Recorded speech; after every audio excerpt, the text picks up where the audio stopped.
Mesdames et messieurs, bonjour. Nous accueillons Mark Trotman.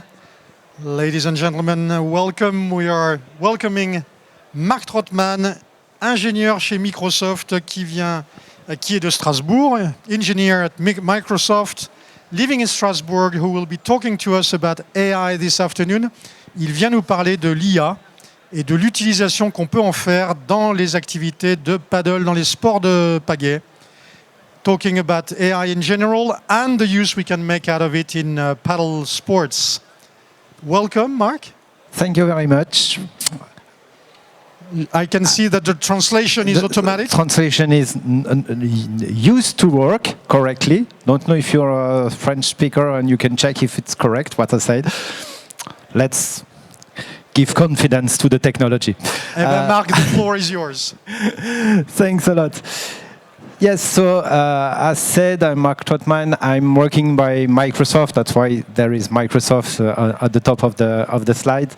I'm working on what's called AI business solution by Microsoft. So that will cover everything regarding AI and generative AI.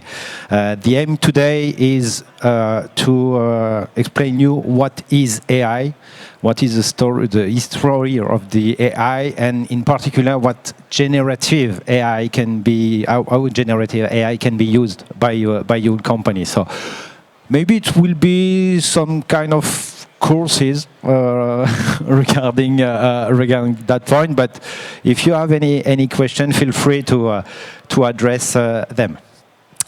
I will start by a little bit of history. A brief history of AI. Don't know if you know when we were starting to talk about AI in the history. It's before ChatGPT. Just a clue.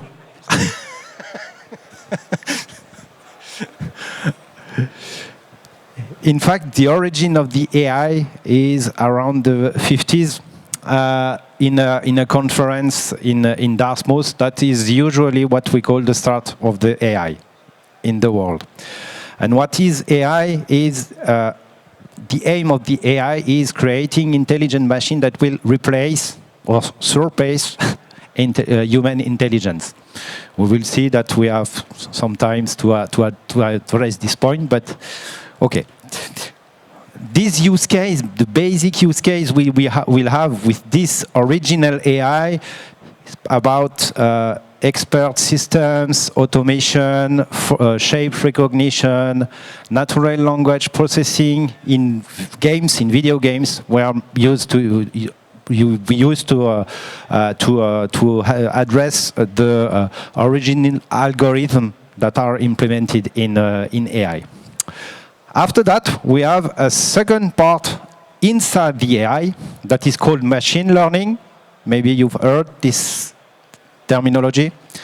We talked about big data and so on, so we will talk about machine learning. This subset of the AI is here to manipulate data, in fact, to analyze data. And in the use case we'll have, in that case, we have speech recognition, computer vision, classification, predictive analysis, fraud detection in bank in particular. So this is a subset of the AI. Then we have another part of the AI around in the beginning of the 2000 years. It's a deep learning. Did you heard about deep learning? Deep learning is the first part of the AI that will mimic the brain. That's what we talk about neuronal networks in that case. And in this use case, we will have some more advanced use case in medical analysis, autonomous vehicle, machine translation, facial recognition, sentiment analysis. This requires many power, many data, and it's the last part of the AI that we are usually talking about. And the real last one that we are discussing around the last 2 or 3 years because of ChatGPT in particular, is generative AI. I will use AI to generate content, to generate things. We will see that later. And in that case, it's the first, I would say, the point at which the AI has been democratized around the world because of ChatGPT. If we make a little bit of history, I provide here some technology that are been launched in the history, so mobile phone, internet, Facebook, and the time that are mentioned here are the time that it had been requested to reach 1 million users. So to have 1 million users in mobile phone, it took 16 years. For 1 million users in internet, 7 years. For Facebook, 4.5. And for ChatGPT,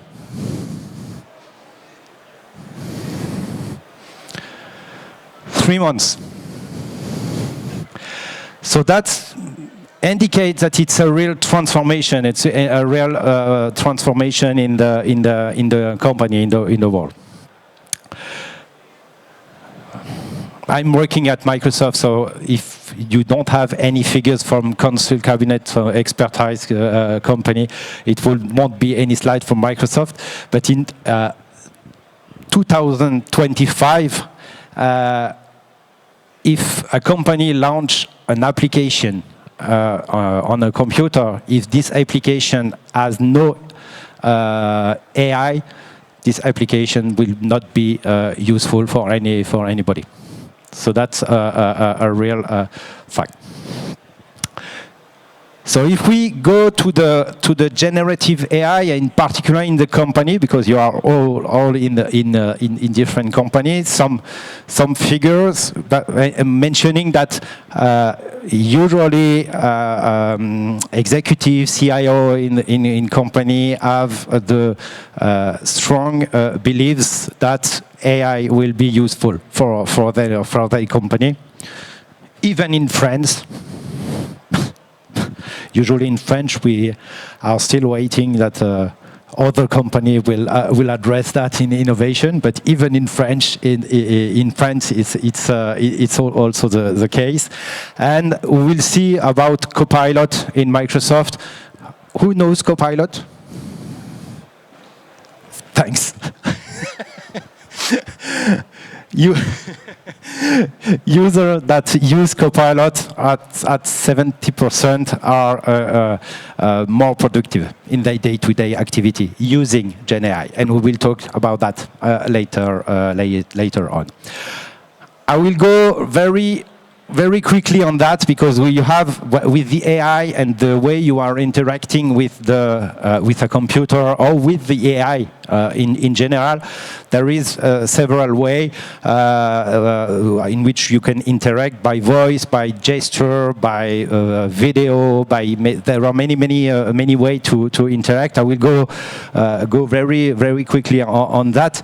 Even of the data you are manipulating. Before we were manipulating data around paper. After we have a table. Then we have images, video, and so on. So we have the global potential of information that is generate. The objective of the Gen AI is to be able to interact and to mimic all the cognitive function we have as a human. Vision, voice, language, all that will be able to be used by the AI, and by, in fact, the generative AI. The goal of the AI is just you provide something and you get a response. So the AI will understand what you said or what you provide and give you a response. If you are working with ChatGPT, I assume that at least one time you have used ChatGPT? Yes. Okay. So you probably know that when you are entering something with ChatGPT, it's called a prompt. Okay? The result is a completion. Usually this one is not very known. When you are using AI, in fact, there are several components that you are using. You are as a user, you're entering information. You have in the middle an orchestrator. I will say that later. Orchestrator like in music. And you have some assistant. I will say we'll go back later regarding this term of assistant because we will talk about agent at the end regarding that. I will go very quickly on that. How it works, I would say, on the engine. In fact, so just to give you a visibility of what happens when you are entering some request to the AI. If a user and I enter a request, will my Elite Echo sleeping bag work for my trip to Patagonia next month? It's a very question that we will able to respond. At the end, we assume that we want to have a response, yes, no, maybe, and so on. So this is the first case that you can imagine if you are in new context with a kayak or so on, and you can also imagine having something else. The orchestrator in the middle will analyze what you said and say, okay, I'm talking about a sleeping bag. I will say, but I will go in Patagonia. Is suitable for me to have this sleep bag in Patagonia. So the system automatically detects that he needs to search the weather history in Patagonia. So in fact, it's regarding what is the context of the request you've provided to be able to provide you the response by saying, yes, your Elite bag is rated for 21.6 Fahrenheit, so it's lower for the average temperature of the Patagonia in September. So by a single request, you have an analysis of the intent of what you are mentioning, and detection of what has been identified, and give you a response according to that.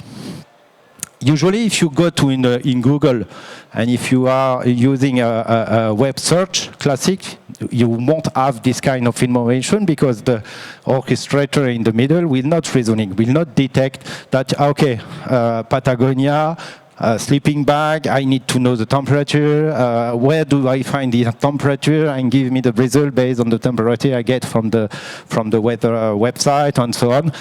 This is the job, in fact, of the orchestrator in the middle.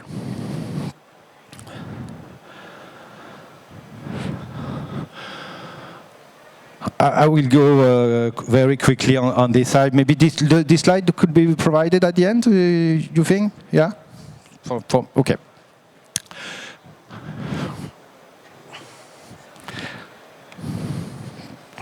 I don't move anymore. In that case, is just to illustrate the way you are communicating with AI. Before I've just entered one single sentences on my prompt, but here I will say, okay, I have my intent, my input. I will say what I expect from the system, and where are the source of the data I want my request be looking for the information. So that means it's in yellow. I provide some source, what we call RAG, but okay. And in that case, I will have an answer based on a single question based on the result I have. I will show you later a demonstration regarding what I've done with a website of the event, in fact, and I create something. I will cross the finger to and hope that it will work.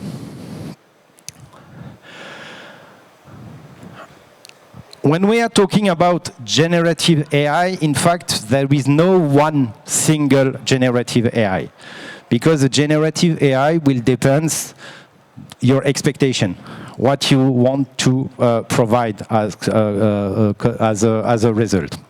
We have generative AI that are based on language. Well, we have generative AI that are able to generate images. We have generative AI that are able to generate sound, music. We have generative AI that are able to generate video or able to code informatic and computer program. I put here some example. ChatGPT is a real well-known model and tool to use based on the language. And I have provided you some other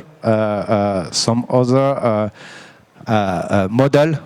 Maybe I don't know if you know some of them, but you will be able to look at them. So each model, in fact, you cannot use DALL-E to provide language content. You cannot use Music Gen to generate video or Adobe Firewall to generate image. Each model has its specificity. That's why in the introduction I say the AI will replace the human brain. You see that, okay, it will replace a small part of the human brain, but not the human brain at all. Just for information, I provide you some application that could be useful. This one are the applications that are really used by people on mobile, on our website. So, okay, the source is a website. So maybe you will have that ChatGPT is the top used on website or on mobile. And maybe if you are using other tool, you will probably find this the one you are using.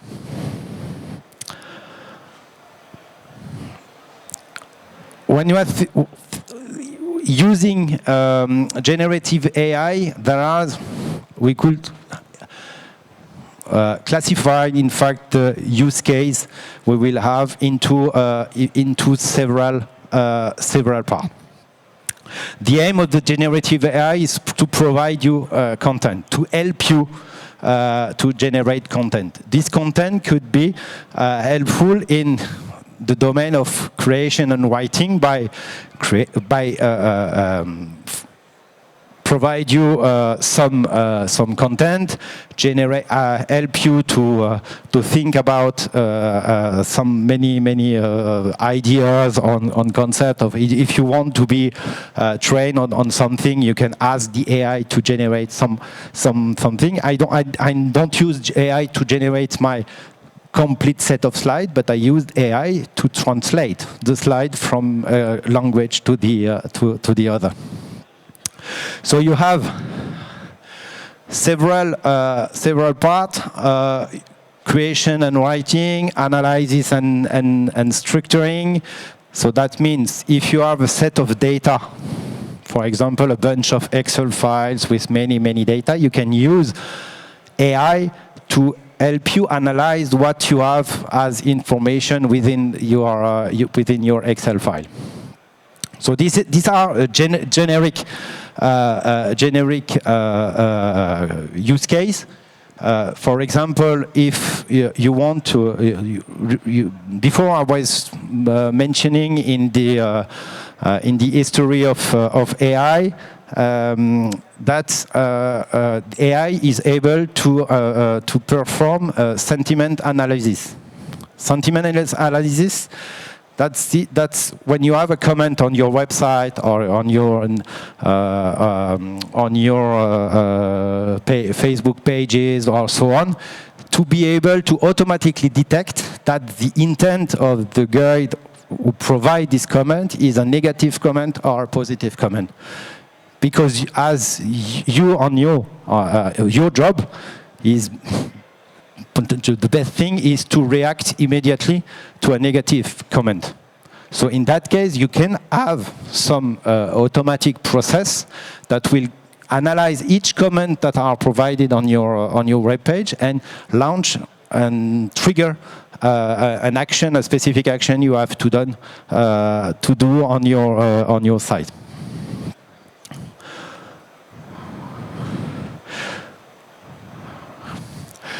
In a company, in fact, we can. I've spoke about Excel analysis. I've spoke about image generation. I've spoke to sentiment analysis. That means that in a company, everybody is concerned. No matter if I am in the direction, HR service, operations, sales, marketing, finance, everybody can find something useful by using AI. And if I translate this generic use case with use case in business for creation and writing, we can imagine writing an email, creating a presentation, make a meeting report. Make a meeting report, that's if this session is recorded, in fact, if I provide to the AI the record of this presentation, I will have the summary of what has been said during the summary, without having to watch all the whole video. For the analysis and the structuring, it could be summarizing a document or summarizing a video, summarizing an email thread. If you are in your mailbox, you can also use it for that. Prioritize your activity. That means you have a bunch of activities, you receive plenty of mail, you can say to the AI, okay, I get some information from different sources, help me to identify what are my priority tasks I have to do.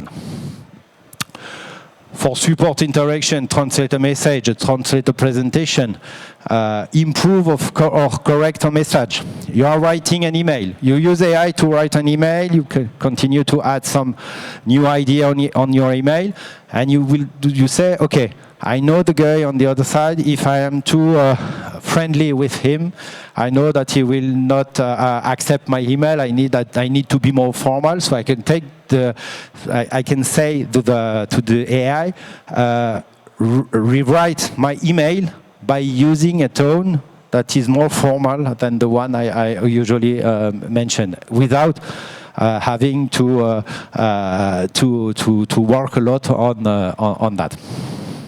The part of automation development is if you want to automate some specific tasks, but that is more in a more complex activity. Are you using either ChatGPT or so on in your day-to-day activity? Yeah? No? Yes? Okay. Maybe for what? To find information?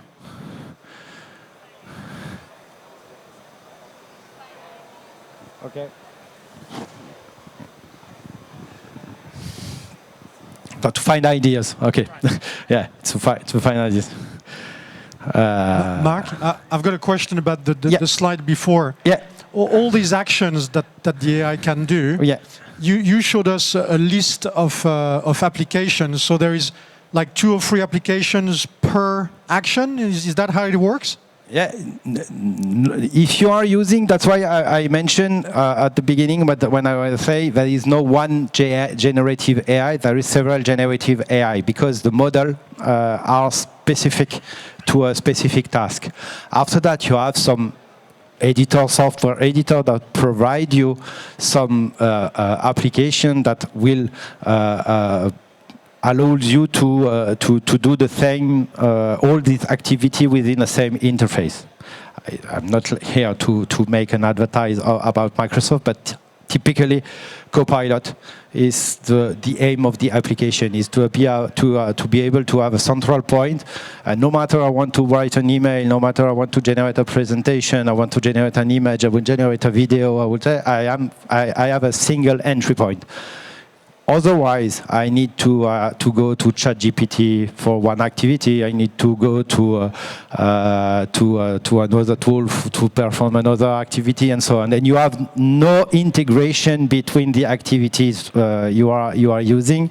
And finally, you need to know that you need to go to a specific tool to perform your activity. So in terms of productivity, of personal productivity, it could be a lack of performance, in fact.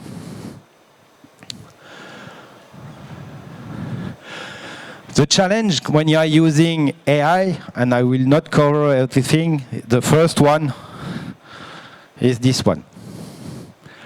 Ethical and responsible AI. I provide some data to the AI. I want the AI to perform some information based on some references, based on files I give, some website, and so on.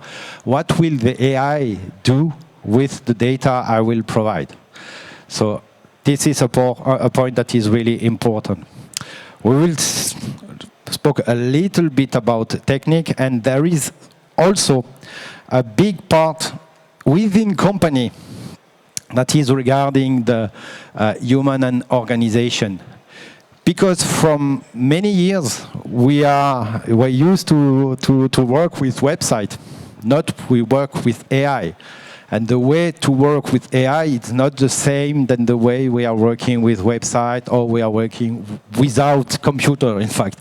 So it requires some change and change management within some company.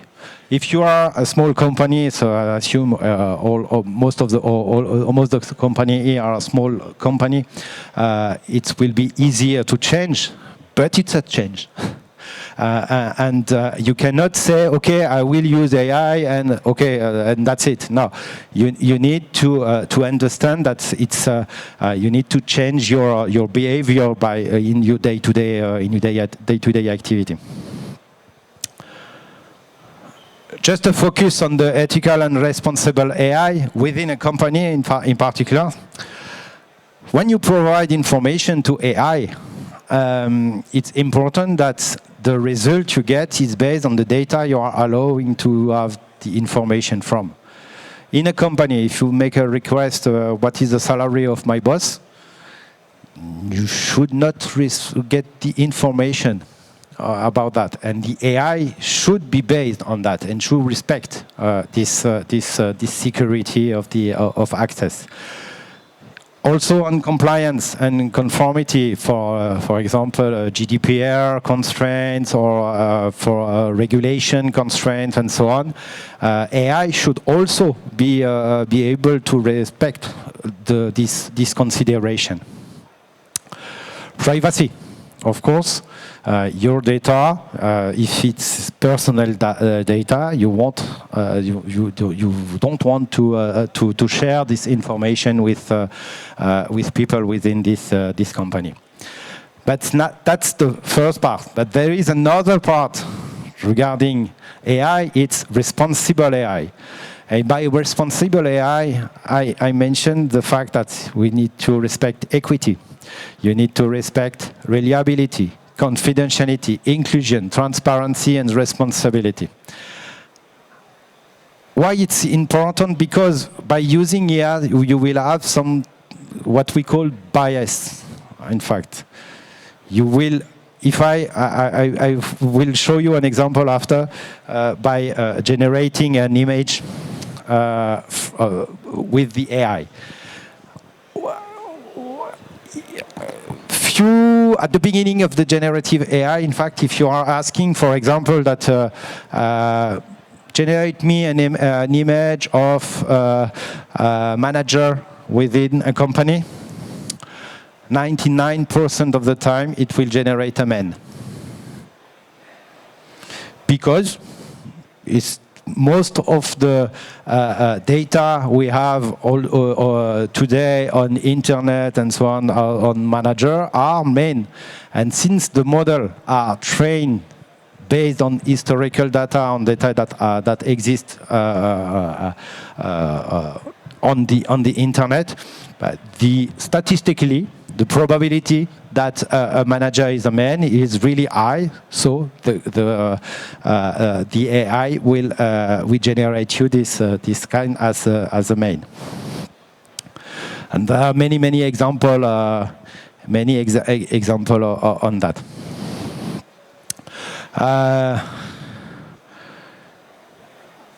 Do you want to know how it works on the engine or not?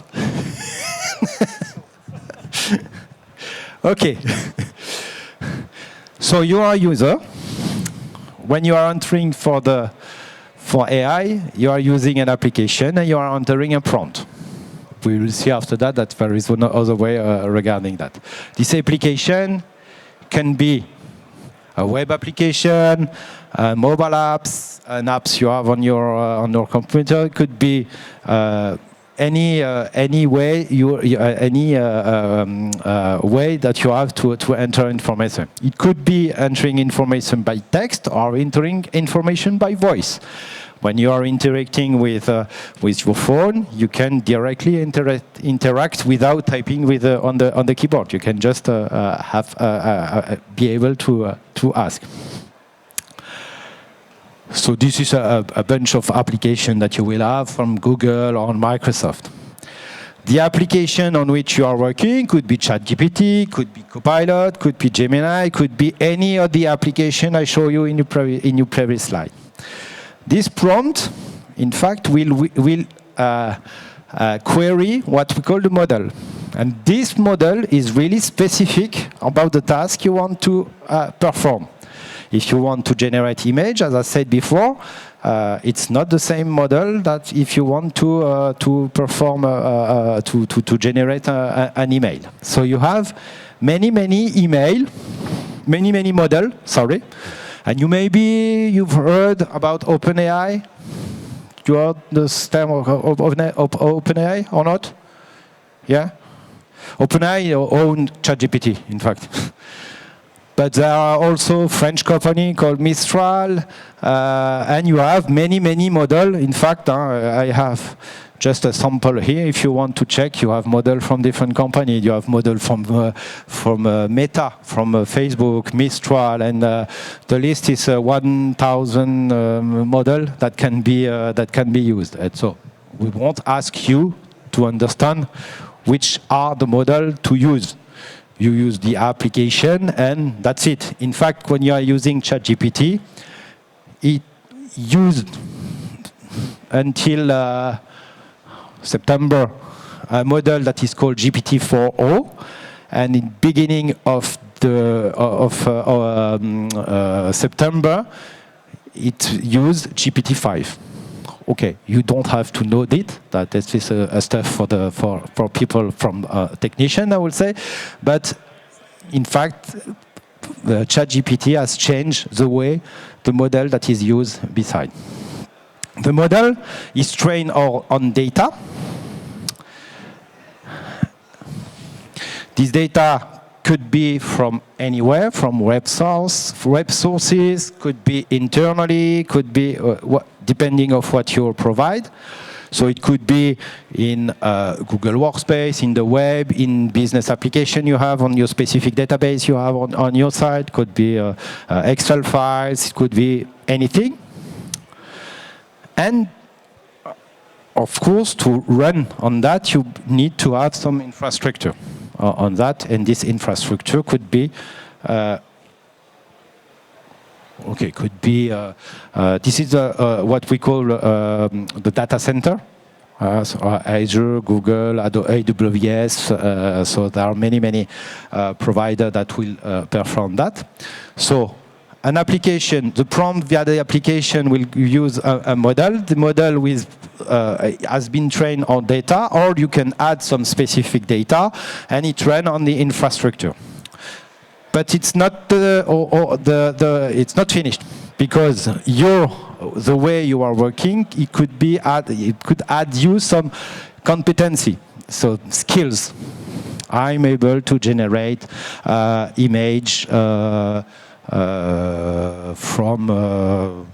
I would say just generate image, I would say, or generate video, or provide a video. And I know I will just pass on the competence because otherwise I'm sure I will lost you. This is underneath what's happened.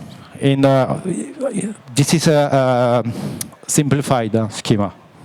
Just to there are many other schema that can be used, but what is interesting is that you have your prompt based use a model. This model has been trained on specific data, and this data can be, you can add some data coming from your own data to add some knowledge on your environment. If I go just to illustrate all this thing, I will talk about I will illustrate it by using Copilot, in fact. So I will just go, okay.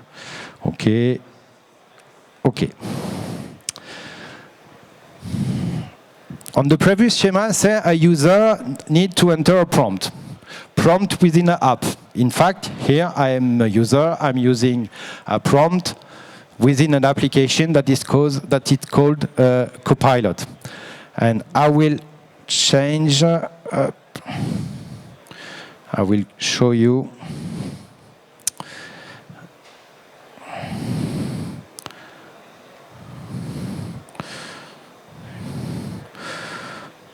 What Copilot looks like. So I am in Copilot.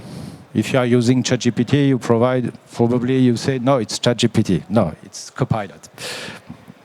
I won't say anything about the way that the UI is designed.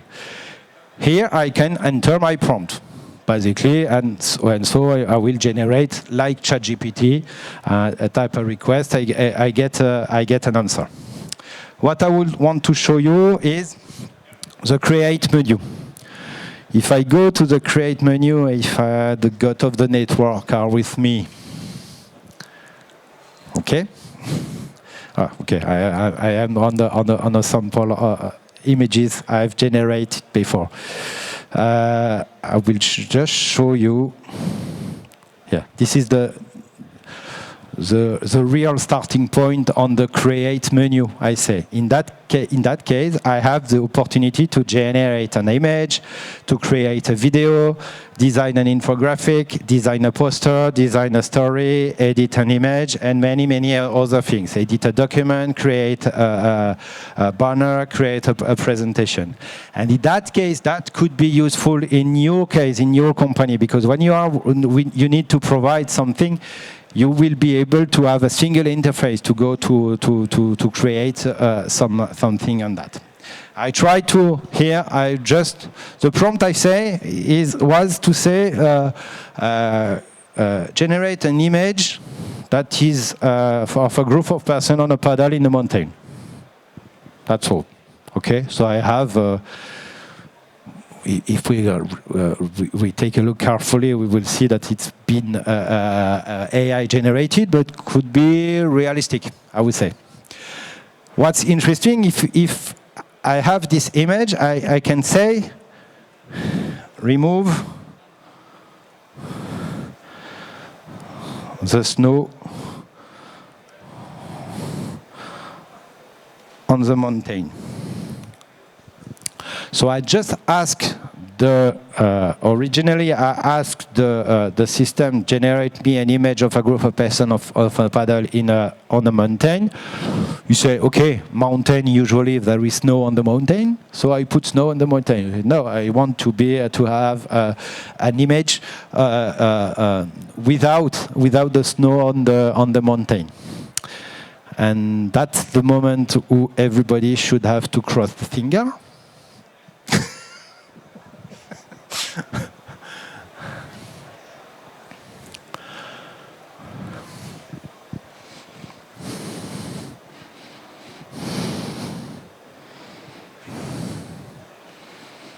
Always risky to perform demo in live.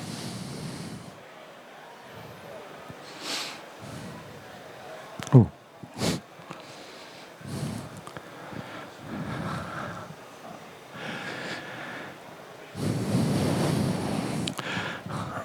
The fact regarding that is the way you will get the image. Because when we didn't have the AI, we will go on the internet to find in a photo bank to find the image. The image, no, it's not the good, and so on.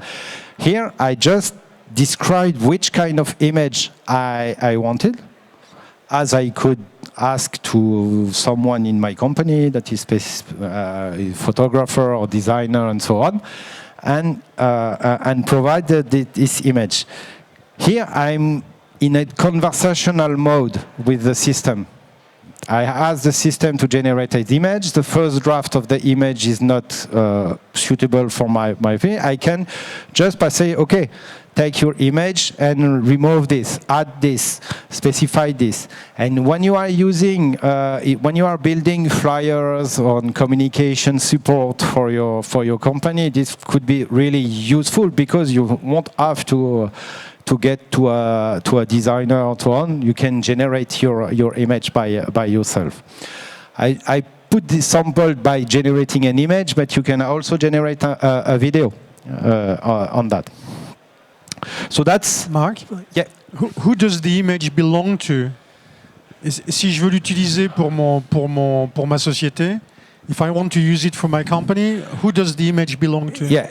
The image, in fact, and that's why I talk about the responsible AI, because the tool that I using image, there is two things to know.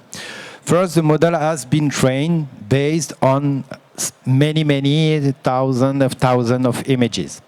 These images should have the correct copyright. It's not the case for all the models that are using. If you are regarding the news today, you see that some provider of solution had trained images based on image where you have copyright, and they abuse, in fact, the usage of this image. That's the first part. And the second part, this image belongs to you, in fact, and there are many discussions to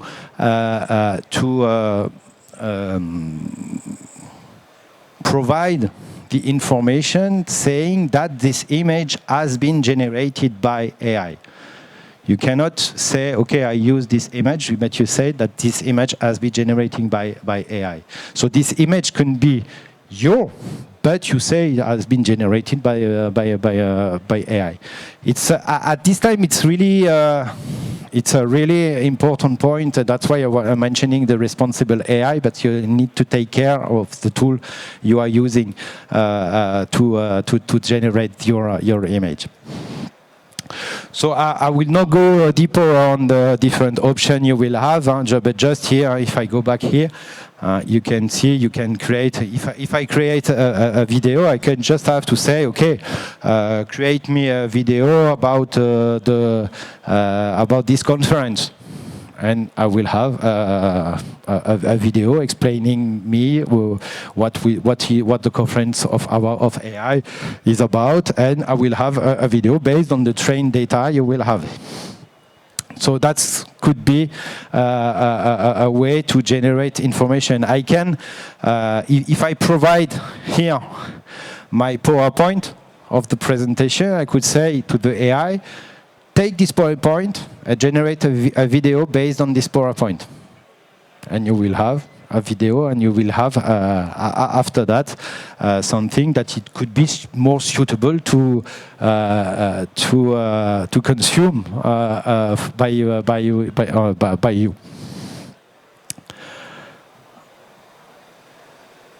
How many time do we have?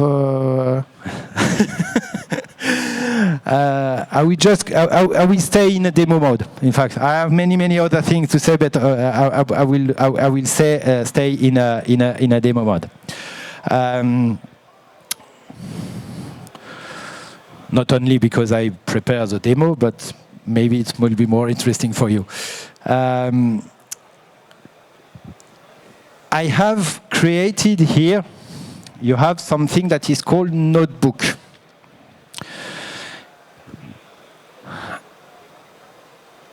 Is someone using Notebook LLM?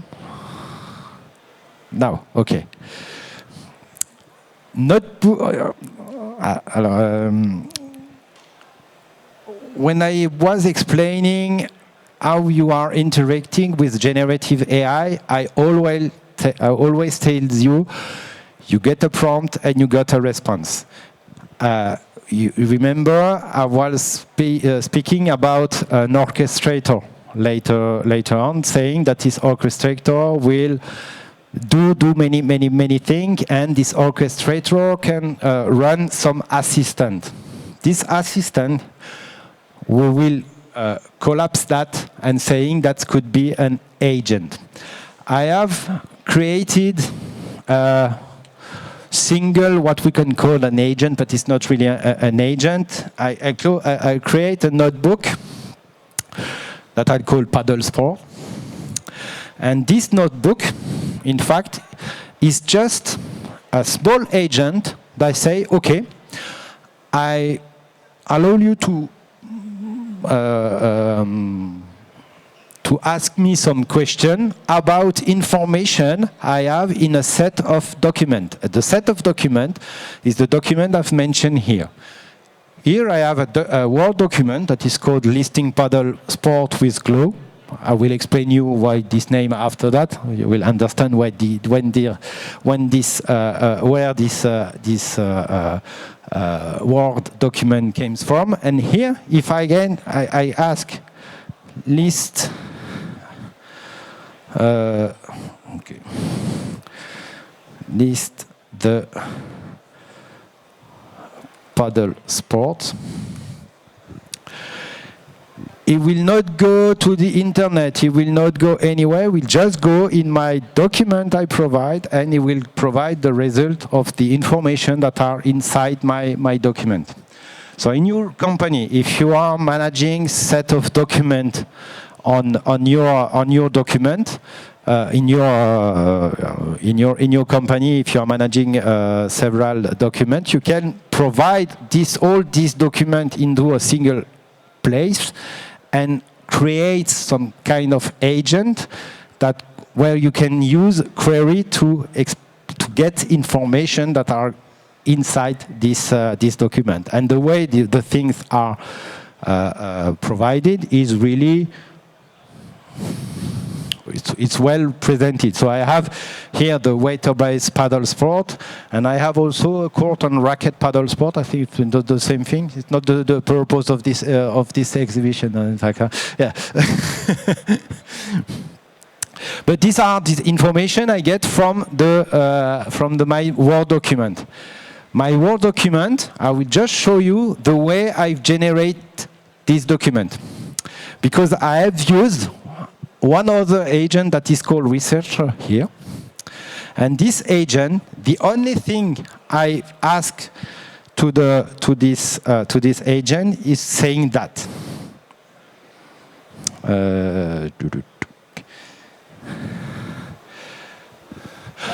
I want to list all paddle sports that exist for each of them, a brief description of the number of people that do these sports in the world with specific statistics per country. If you feel there are some other information to provide, feel free to ask. This agent, because researcher is an agent, will take my prompt and will start to reason on my prompt. So you see here, he start to explain me that I'm looking for a list of paddle sport. He asked me some question because he wants to search for information, but he doesn't know if it's a recreational paddle sport like kayaking, or if I want to include also competitive paddle sport. Should I focus to the most recent participation statistic available, or include the historic strength? So he asked me some question. So I'm still in a conversation mode with the agent. So I will just say, okay, go ahead. And he will start to reason. It takes some time because it will go to the internet, it will gather information. Like if you have someone in your company, when you ask, can you make some research based on this subject, because I want to have a concrete view of what happened. So you will see here, the model is reasoning. Here I have all the activity my model is doing. Beginning research, gathering information, considering paddle sport, weighting, rafting inclusion, gathering global start, and so on and so on. Classify paddle sport, and so on. And it will, at the end, generate a content, and this content is global, this one I had. Because I launched this request because it takes around 10 minutes. So we won't have time to take 10 minutes, but this is the document as it has been provided by the researcher model. So if I go here, I have many detailed information regarding after that we need to check if the data are correct, but each time you have always the reference to the source of the information, and could be interesting to have a look on that. I don't know if you are aware of the recreational kayaking participant in the US. I don't know if the number are correct, but you have the information directly providing into a table that is correctly formatted and that you can reuse. And the document you've seen before was just this document. So in fact, I've used AI from end to end by starting to identify all the paddle sport that we have, generate a document, and built an agent. In fact, of this document, I am able to query. So it took me 10 minutes, 15 minutes, because the agent ran for 10 minutes. We can have a look of what he's doing behind. So he's still working on that. I hope we will have the result at the end, and we will have probably something that is near close to what we expect. This could be also useful if you want to open a new store somewhere and you want to make an analysis of what happens in this geography, what is the potential number of users you can have, and so on. You can use some agent instead of Googling everything on the internet. You can let the agent work on that and get some information regarding that. I've many other things to provide, but maybe it will be interesting to have some Q&A session if you have some specific question or point to address.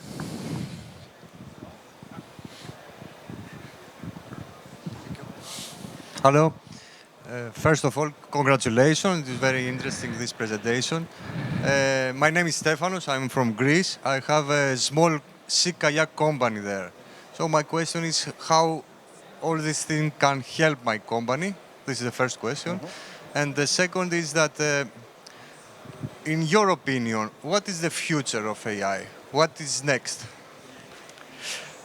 That's a good point, because it's just a slide I don't want to show you, but I will show you this slide to show you what is the future. Now, for the first question regarding how it can be useful, basically for all back office activity you will have in your company, when you are managing data, when you are producing figures, analysis, sales, when you want to build some communication support, generate image, build flyers, get trends from your website, and so on. AI is very suitable more for a small company, because the expertise you will need to perform this action as a small company, usually you need to go outside the company to find a consultant, another company, a partner, and so on. With AI, you could have people just the time of the request on your company. You see the researcher I have here, I put in on a small figure, but if I put the same request, what is generative AI, explain me the way generative AI works, you will have a document. This document, after that I say, okay, and understand, generate me a PowerPoint presentation on this document, and based on this presentation, generate me a video. And in that case, I don't have to come here for for this session. But it took you, I would say, 1 hour to do everything. Regarding the question about what is the future, I will share you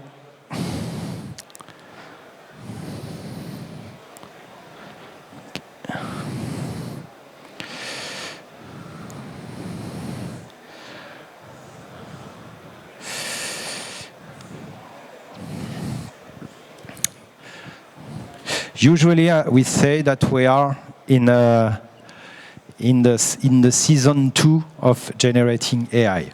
It's like Netflix, where season 1 was the beginning of ChatGPT. Now we are in the season 2. In fact, the season 2 of the AI is based on what I called agent before, or assistant. The way you are working and all the demo I've made until now are based by using, okay, I'm a single person and I have an assistant, I have my Copilot application, and I ask my Copilot. This is the phase 1. We have a phase 2 that we will have several agents dedicated to specific activity. So me as a human, I can orchestrate an agent team, a team of agents on my side. And the ultimate phases on that is that you will be, in fact, a manager of agent on your side. Instead of managing people, you will managing agent, and each agent will be able to perform specific tasks. The future of AI is the way you will use the AI, because technically, I would say almost everything is here today. The most difficult thing is to be able to simplify the way and the access to this technology for everybody.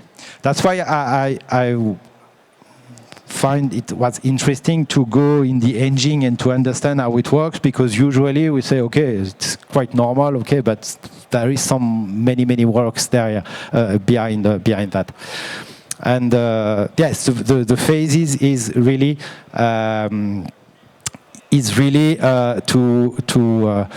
to have, in fact, agent as we hire specific people in our company. In fact, in the future, we will probably hire agent who will have agent on us. That doesn't mean that we need no human at all at the end. But that just means that we need to transform the way you are using the technology, because I said in the demo, instead of calling consulting company to perform a research, I can use an agent to perform the research, but I need to check the result I get, because AI, usually it's better and better. It's we say that the AI, no matter the question you ask, the AI will always respond, even if something completely wrong. But the AI will respond you. So you need to double check what has been provided by the AI. But the future is based on agent, and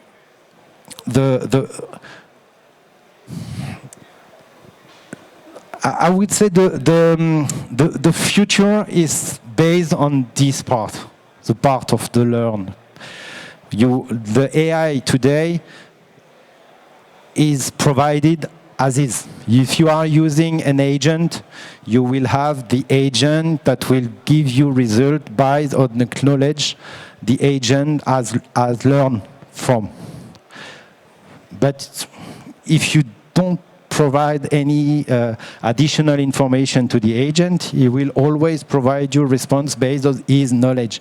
So the ultimate phases is to be able to train the model based on new data, on up-to-date data, or in your company on specific data you have in your company, and that's it's starting to be available in the company today. I just show you just that. From an agent perspective, we have agents at the beginning that are very simple, that are more chatbot. You put a question, you get an answer. I show that you have now Copilot. In fact, Copilot, it's not the name of the Microsoft product. It's really you have a Copilot that is beside you to help and work with you. That's why the name is really good.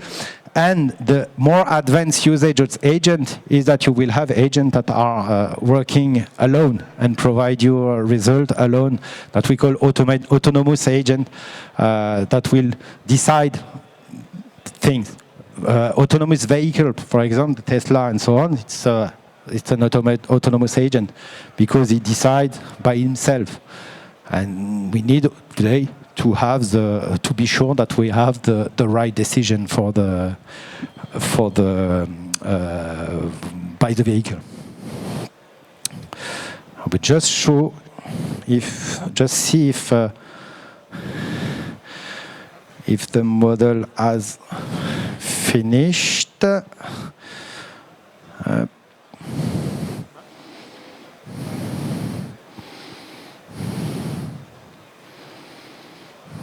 Still working. Oh, okay.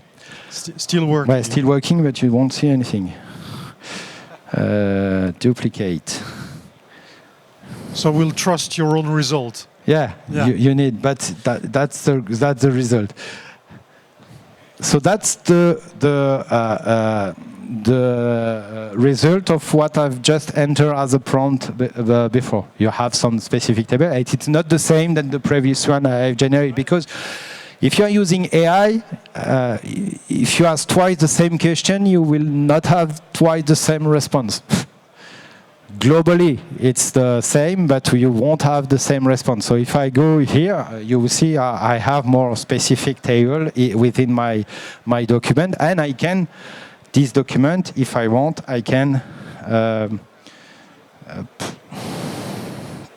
we'll go below. And this document, I can open in page and generate a Word document on that.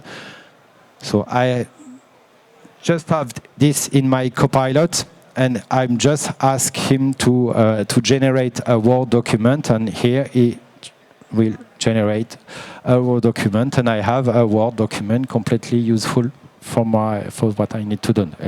And again, I need to check if everything is relevant within my document. But at the end of the document, you will all the time have, and I don't know, maybe it's a new, but you always have the reference of the data that is provided in the document. Merci, Marc. Have we got any more questions? No? We're over? Thank you very much, Marc. Merci beaucoup. Thank you.